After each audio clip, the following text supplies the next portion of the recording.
Wow, what a week it's been here at Ainslie. Here's your weekend wrap-up. This week was centred all around banks and their penchant for getting into trouble.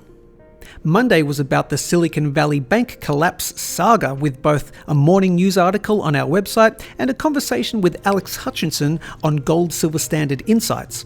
Chris and Alex discuss how the SVB collapse occurred and its effects on the price of gold, which shot up quickly in USD and gave us Aussies a new all-time high in Australian dollars. Link provided to watch in full.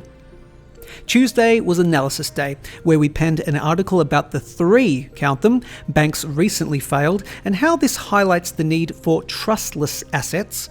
And yours truly gave the weekly gold, silver and platinum price analysis video, where I continued the discussion of gold's new all-time high in Aussie dollars and utilised some indicators to forward project what the next big resistance levels for gold in AUD might be.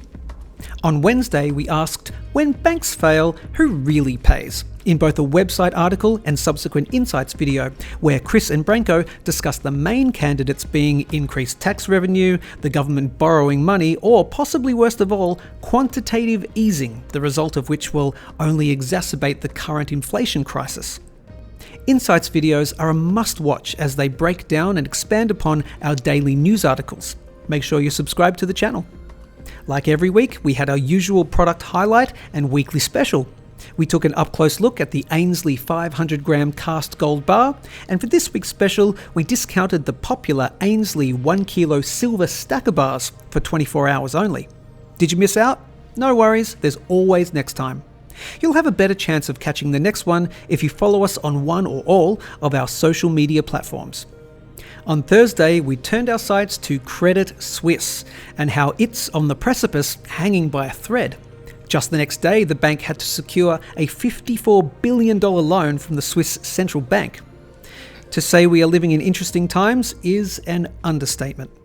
Friday's topic and accompanying video was about the unintended incentives and consequences from doing such bailouts as with Silicon Valley Bank and others. It's easy to see the visible benefits of protecting the system as a whole, but what are the hidden costs? And lastly, Tough Talk chatted with Netflix CEO Greg Peters on his recent complete 180 and subsequent crackdown on password sharing. You can watch that hilarious clip at the end of this video. That wraps up another week here at Ainslie, and what a big one it was. As always, balance your wealth in an unbalanced world. Have a great weekend, and we'll see you next week. Mr. Peters, welcome to the show. I don't know if I'd call this a show, Chris. It's a bit short. You probably don't even have to log in to view it. Well, that's what I was hoping to discuss, actually, the crackdown on password sharing. It seems to have ruffled a lot of feathers amongst even your most loyal users. It is fair to say that this will not be a universally popular move. Why is that, do you think? Well, for starters, we spent a very long time encouraging people to do the opposite. Sharing was the entire foundation for our rapid growth. To such an extent that you tweeted, "Love is sharing a password," a few years back. That didn't age particularly well, did it? And now you're telling them to stop. What happened? No more love for the modern, diverse family? Do you have any idea how much it costs to keep producing this stuff? Stranger Things is north of $30 million an episode. You don't get much change out of $15 million an episode for The Witcher. HBO's budget for Game of Thrones was half of that, and they had dragons. All of that money being spent, and you still lost Henry Cavill. We replaced him with a Hemsworth. Chris? Don't be ridiculous. We can't afford Chris. Oh, not Luke. We aren't that broke. No, Liam. But if you don't want any more scares like that, toss a coin to your Netflix, eh?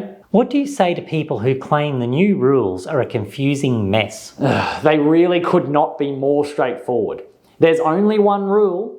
You need to live in the same household as the primary account holder. But what if you live in the same household and stream on a mobile device? Oh, sorry, 2 rules. Same household and periodically verify your mobile device on the Wi-Fi of the household of the primary account holder. But what if you live in the same household, but you're away on holidays and you're streaming from your mobile device, but you're away from the Wi-Fi of the household of the primary account holder for an extended period of time? Well, if you're away on holidays, maybe you shouldn't be watching TV.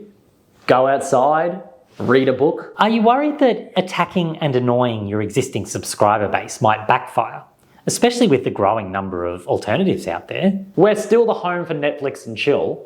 There's no alternative for the discerning viewer. Disney Plus and Thrust, that's just crass. Disney Plus has the good Hemsworth. Mr. Peters, thanks for your time.